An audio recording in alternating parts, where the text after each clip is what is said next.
大家好，歡迎翻嚟我嘅頻道，我係你嘅節目主持人，簡稱主人，我係 Master Joe。咁今次咧，我哋咧就講下啲味道啦，咁樣。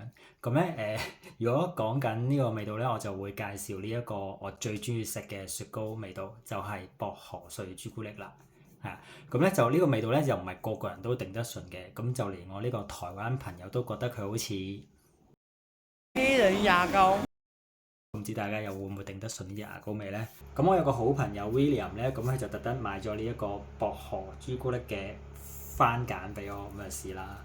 咁啊今日好想就真係開封下睇下呢個薄荷朱古力嘅番梘沖完涼之後，我會唔會成身都係呢個咁嘅黑人牙膏味啦？咁啊一齊睇下先。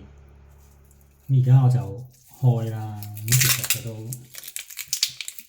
難開。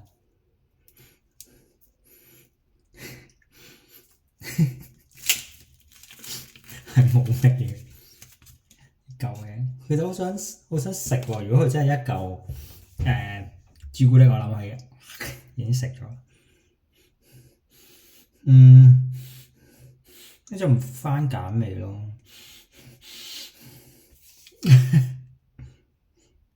好似好甜咁樣。而家咧唔敢掂啊，去沖涼先。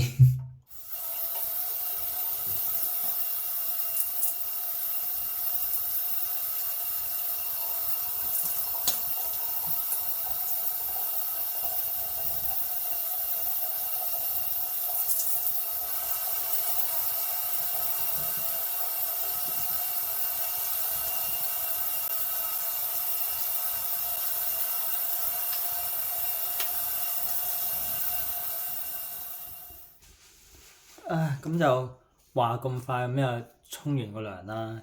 咁點解沖得咁快咧？咁係因為沖下咧覺得佢好乸，即係下邊好乸，佢係好大陣嘅薄荷味，同埋都即係有少少黑人牙膏嘅香味咁樣咯。咁再一次證明咧都係黑人牙膏嘅。咁我已經用黑牙膏沖完涼啦，咁下邊又好乸啦，咁要撳一撳佢先，要休息下。咁如果下次做啲咩新番梘嘅味道啊，或者係薄荷碎朱古力嘅 friend 咧，我都會去試嘅。咁啊睇下係咪都係黑牙膏啦。拜拜。